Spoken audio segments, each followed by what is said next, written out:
Di antara kita itu ada yang mempunyai kecenderungan tidak mau nurut kepada Allah. Di antara kita ada yang bahkan banyak yang ingin menyimpang, ingin melampaui batas. Allah memperingatkan kita, kecenderungan itu terutama bagi orang yang merasa diri serba cukup. Kalla innal insana la yatgha ar-ra'ahu istaghna. Sesungguhnya semua manusia itu cenderung untuk melampaui batas atau menyimpang ketika dia menganggap dirinya serba cukup. Padahal Allah menciptakan kita, semua kita masing-masing pasti mempunyai kekurangan. Di samping kita mempunyai kelebihan. Jadi Allah menciptakan masing-masing kita ada kelebihan dan kekurangan, dimaksudkan supaya kita merasa saling bergantung. Karena merasa saling bergantung, maka didorong oleh Allah keadaan saling bergantung itu supaya kita manfaatkan untuk saling menolong. Wa ta'awanu 'alal birri wat taqwa. Tapi kalau orang tidak merasa dirinya ada kekurangan, maka kecenderungannya dia akan melampaui batas dan tidak mau minta tolong kepada orang lain. Dan kalau ada orang lain berhubungan dengan dia, dia anggap bahwa orang lain itulah yang membutuhkan dia dan dia tidak membutuhkan orang lain itu. Itu adalah kesombongan. Orang yang sombong mempunyai kecenderungan untuk membangkang, seperti halnya iblis, aba wastakbar. Iblis itu membangkang dan dia sombong. Maka kita perlu menanamkan diri kita bahwa kita ini masing-masing mempunyai kekurangan, tapi kita tidak boleh merasa diri rendah. Jadi kenapa tidak perlu merasa diri rendah? Ya kita tuh masing-masing punya plus dan minus, maka akhirnya kita semuanya sama. Ya, jadi kita itu pada level yang sama. Tapi perlu kita sadari bahwa kita ini membutuhkan bantuan orang lain. Kadang-kadang kita itu lupa. Jangankan kepada orang lain, kepada nasi aja kita itu bergantung. Coba seminggu kita tidak makan nasi, kita pergi ke luar negeri nggak pernah makan nasi, kita itu kecenderung cari makan yang ada nasinya. Pengalaman saya kalau saya pergi ke luar negeri, pernah saya pergi selama 3 minggu berturut-turut. Satu di Meksiko, hidangan makanan yang disuguhkan untuk rombongan presiden itu pasti enak-enak, tapi sepi di tempat makan itu sepi. Karena termasuk menterinya pun pergi. Karena apa? Nggak ada nasinya. Menteri luar negeri saat itu, mana tuh Pak Menteri? Pergi cari nasi. Teman-teman juga begitu. Bahwa kita itu kepada nasi aja bergantung. Kok begitu? Kok kita tidak mau menyandarkan diri kepada Allah dan tidak mau mengakui ketergantungan kita kepada orang lain juga. Itu bisa mendorong kita untuk melampaui batas. Melampaui batas itu bisa batas yang ditentukan oleh Allah. Allah menyebutnya tilka hududullah. Itulah batasan-batasan yang ditentukan oleh Allah. Kalau antar manusia itu batas hak, kita tidak boleh melewati batas hak orang lain. Kalau kita melampaui batas hak orang lain, apalagi haknya Allah, maka itu namanya zalim. Nah, Allah memperingatkan kita, kalian itu perlu selalu mengingat bahwa kalian itu suatu saat akan mati dan kalian akan dipanggil kembali di hadapan Allah untuk dimintai pertanggungjawaban. Inna ila rabbikar ruj'a. Ini ayat yang ke-8. Inna ila rabbika ruj'a, sesungguhnya hanya kepada Tuhanmu lah kalian akan kembali. Ar-ruj'a itu artinya sama dengan isim masdar, artinya kembalian, return. Kadang-kadang ditambah dengan tempat kembali. Tapi kalau tempat kembali mestinya marja'. Jadi sih ruj'a. Jadi lebih ke, kalau bahasa Inggris itu sama dengan gerund. Gerund itu kata kerja yang dibendakan. Jadi kalian siapapun pasti akan kembali kepada Tuhan kalian. Allah memperingatkan ini supaya kita tidak lupa diri. Saya tadi menyebutkan kecenderungan orang untuk melampaui batas kalau dia merasa tidak membutuhkan orang lain. Siapa itu orang yang tidak membutuhkan orang lain? Umumnya orang-orang yang mempunyai harta banyak, apalagi plus kekuasaan. Apalagi orang yang ia pengusaha, ia pejabat. Udah, itu habis itu, semuanya mentok. Dan di dalam Al-Quran, orang-orang yang semacam itu disebut muftar, orang-orang yang suka bermewah-mewah. Wa idza aradna an nuhlika qaryatan amarna mutrafiha. Mohon maaf, bukan muftar tapi mutraf. Wa idza aradna an nuhlika qaryatan amarna mutrafiha fafasaqu fiha fahaqqa 'alaiha al-qawlu fadammarnaha tadmira. Ini di surat Al-Isra. Wa idza aradna an nuhlika qaryah, ketika kami menghendaki akan menghancurkan suatu negeri, amarna mutrafiha, kami biarkan orang-orang yang suka bermewah-mewah. Umumnya para ahli menerjemahkan atau mengartikan orang yang suka bermewah-mewah itu adalah para pengusaha dan para pejabat. Mereka suka kerjasama, atau bahasa negatifnya suka kong kali kong, untuk meningkatkan kekuasaan dan kekayaan.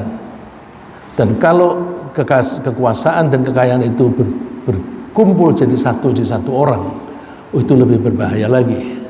Ya, sebagaimana kita ketahui, banyak sekali para pejabat kita, baik yang di eksekutif maupun di legislatif, itu mereka ya menjabat di pemerintahan atau di kekuasaan, memegang kekuasaan, plus mereka itu pengusaha, sehingga peraturan itu bisa dibuat yang menguntungkan mereka. Oleh karena itu kita mesti ingat, inna ila rabbika ruj'a, kita itu nanti suatu saat akan kembali kepada Allah. Bahwa Allah mengingatkan kita itu akan kembali itu dengan berbagai cara.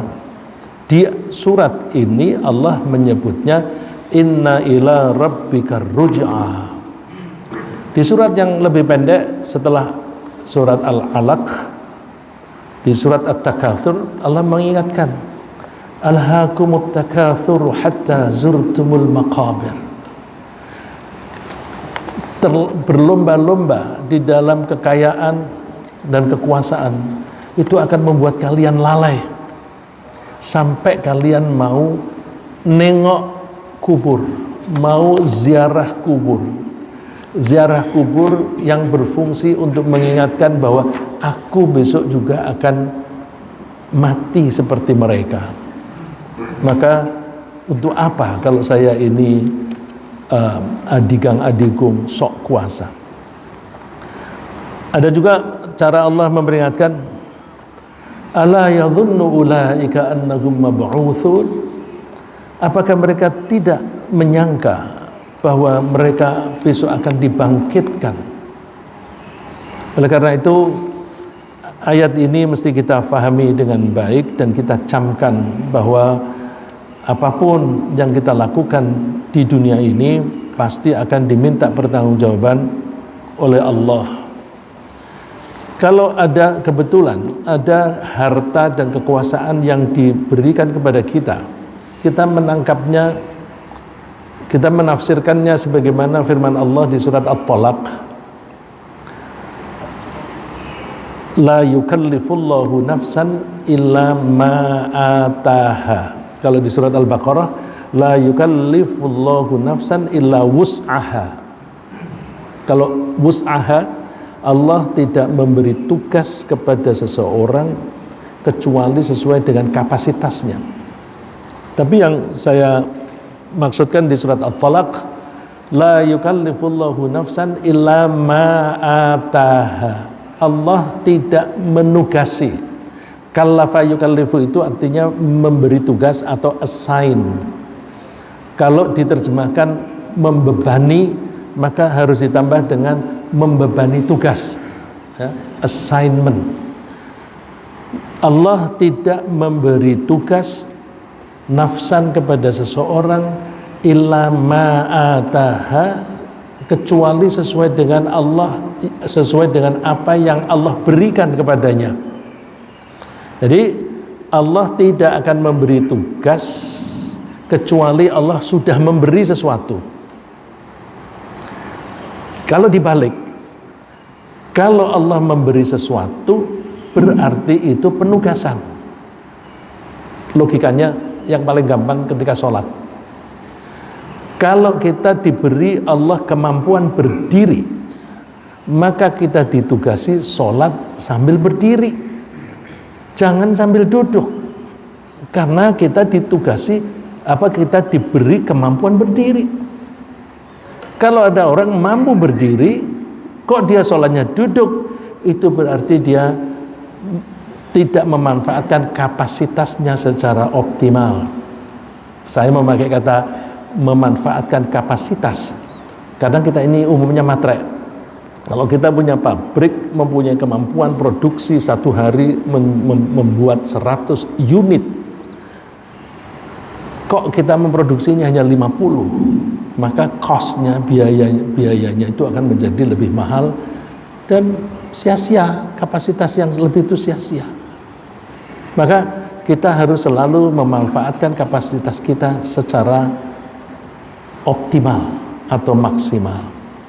Contoh lain, kalau Allah memberi kita harta yang cukup untuk pergi haji, maka Allah menugasi kita pergi haji.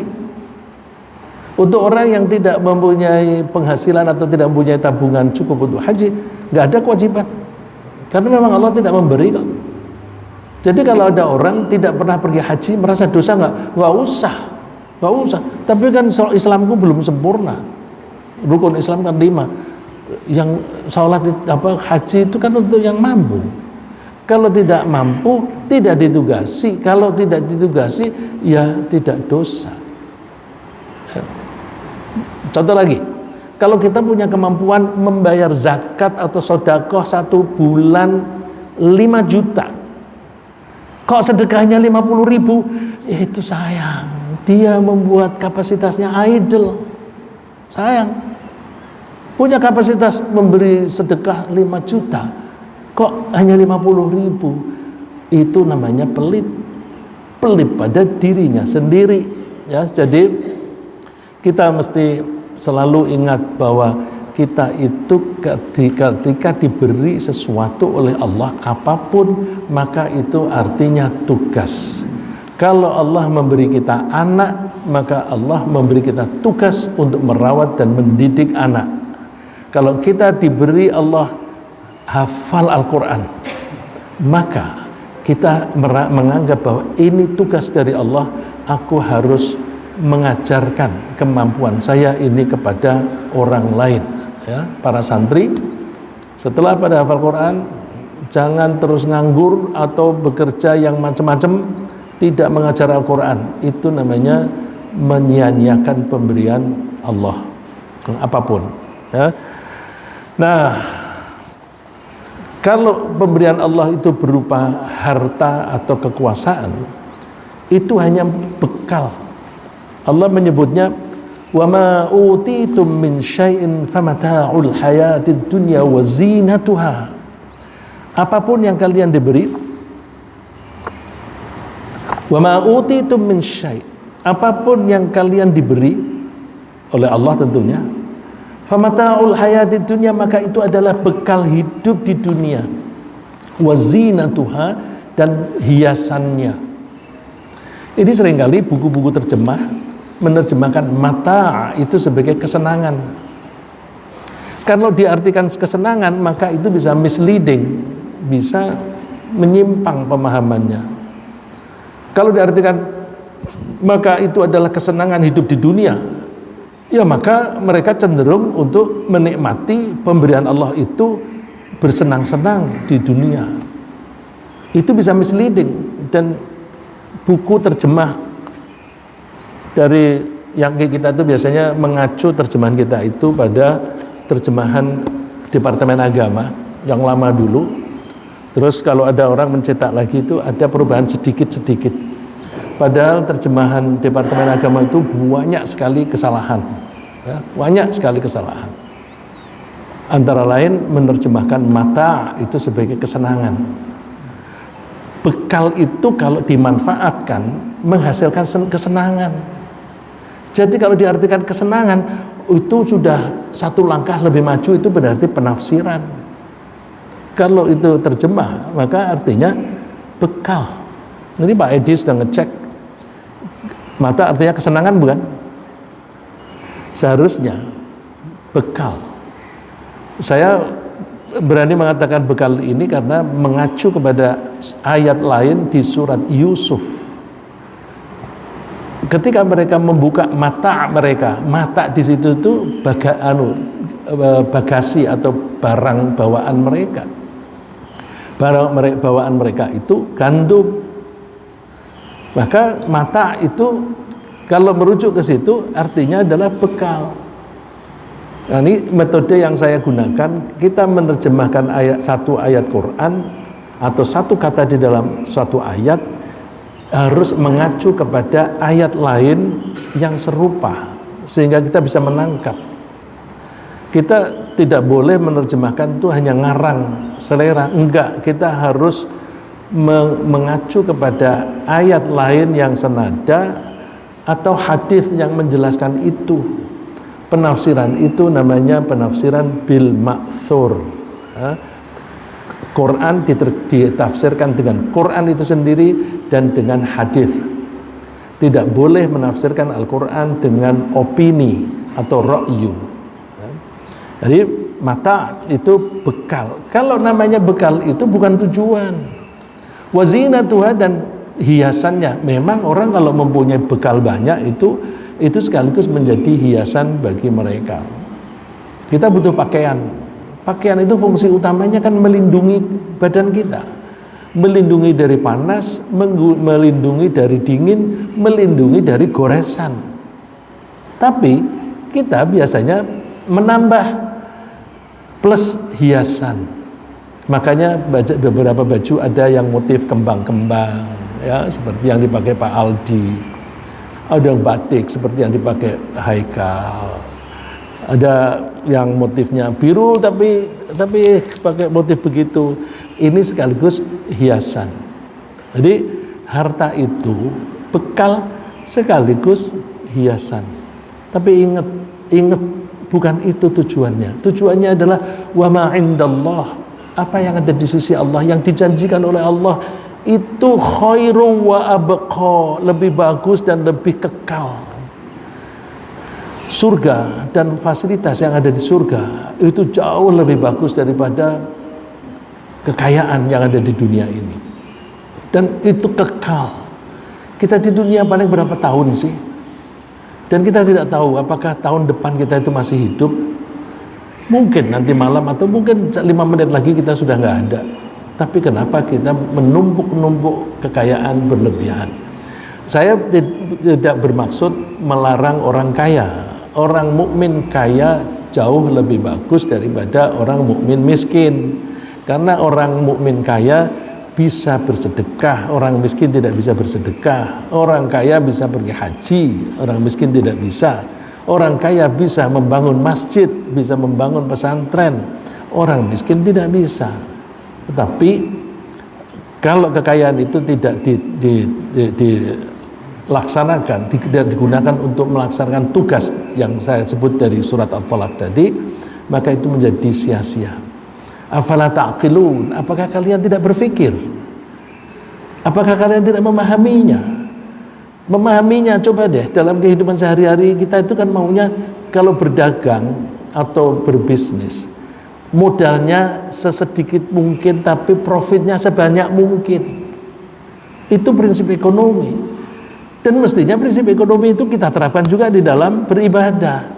Bagaimana kita ini umur kita pendek, tetapi hasil yang kita lakukan itu bisa kita petik yang umurnya panjang dan yang fasilitasnya jauh lebih baik, yang imbalannya jauh lebih besar daripada yang kita lakukan sekarang atau yang kita belanjakan sekarang. Afala ta'qilun, apakah kalian itu tidak berpikir, tidak bisa memahami? Maka pemahaman kita ini perlu diatur supaya bersesuaian dengan Al-Quran, sehingga pola pikir kita adalah pola pikir Al-Quran.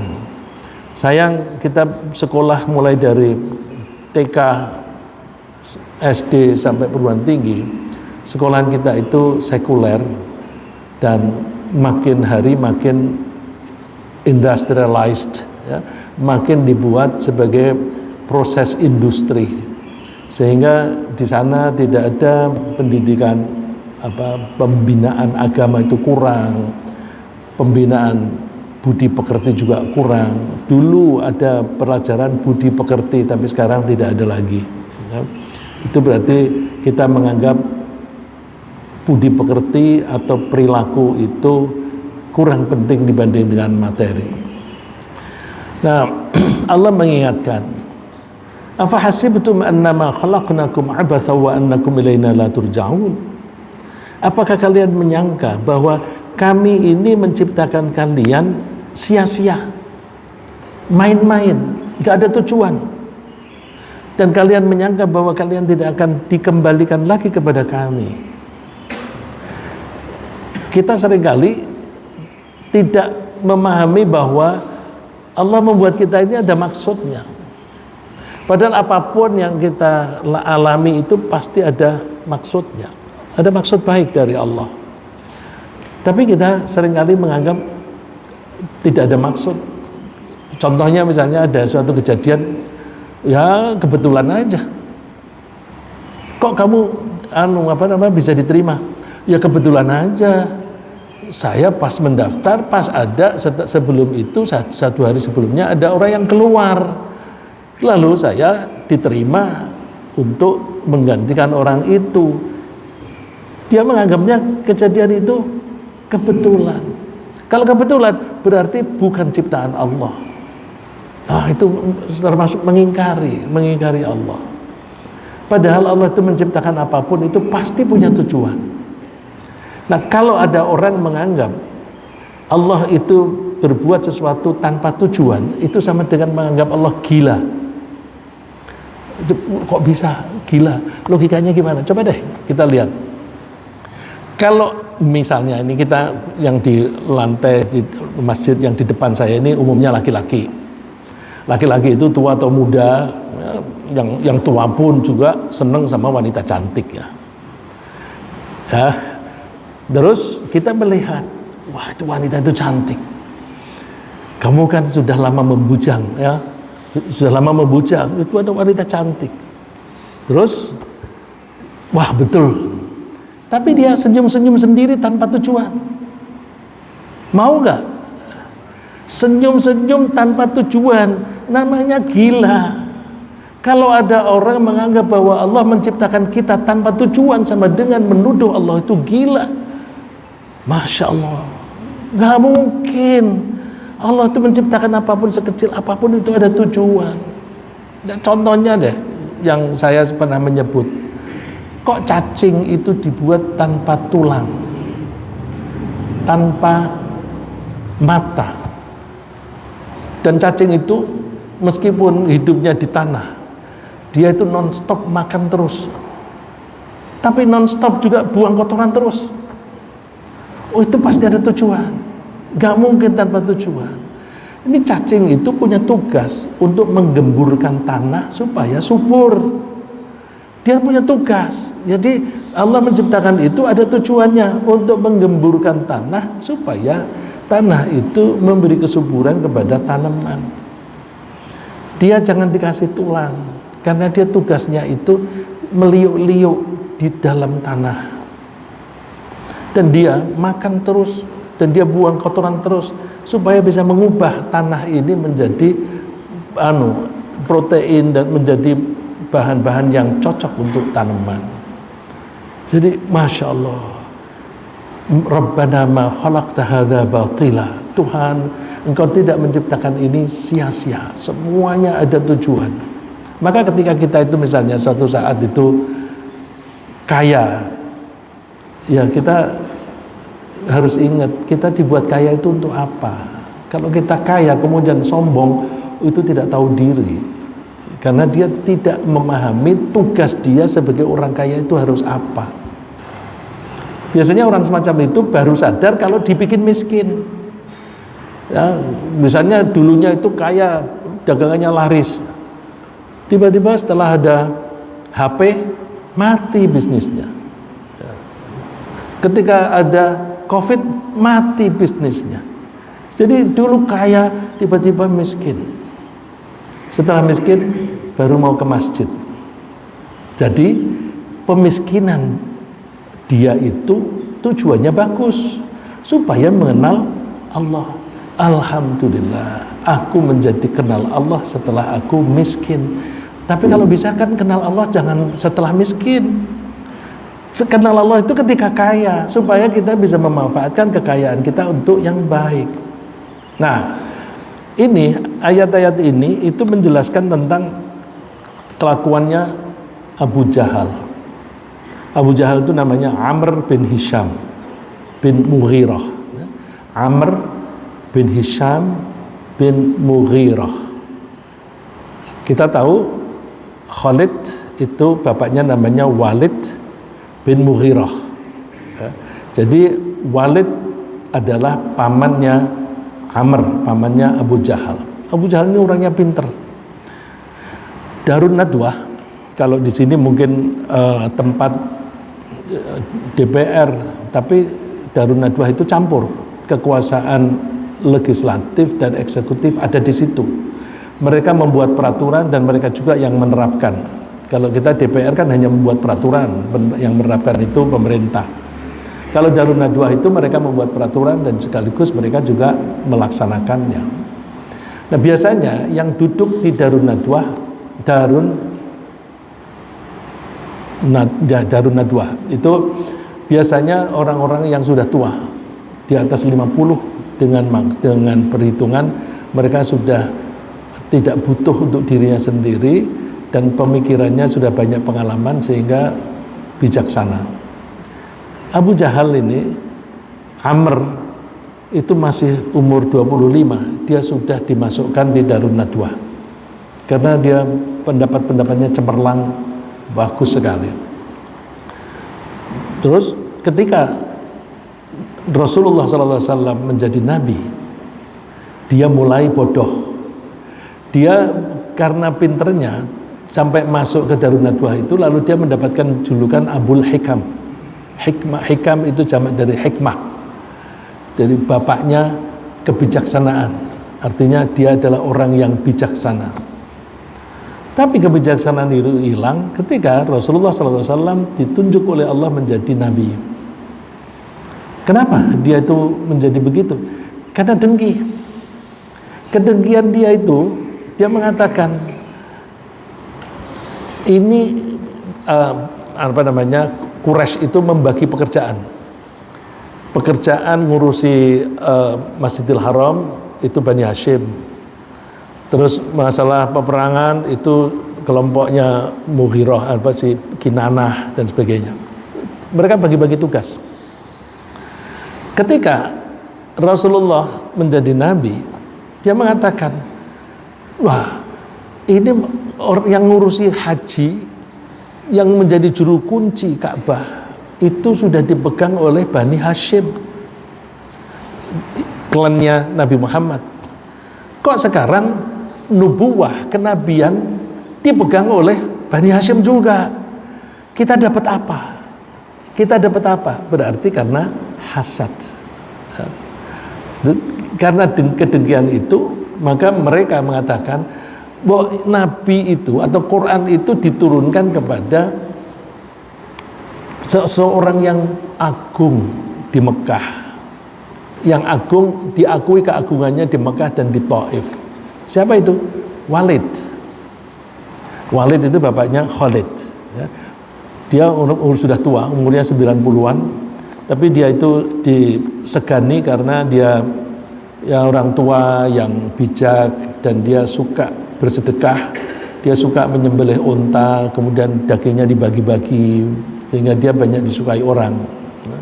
Itu dianggap dia rajulun azim. Lalu mereka mengatakan, laula nuzila hadzal Qur'anu ala rajulin minal qaryataini azim. Bahwa Al-Quran ini diturunkan kepada seseorang yang agung dari Makkah Madinah. Terus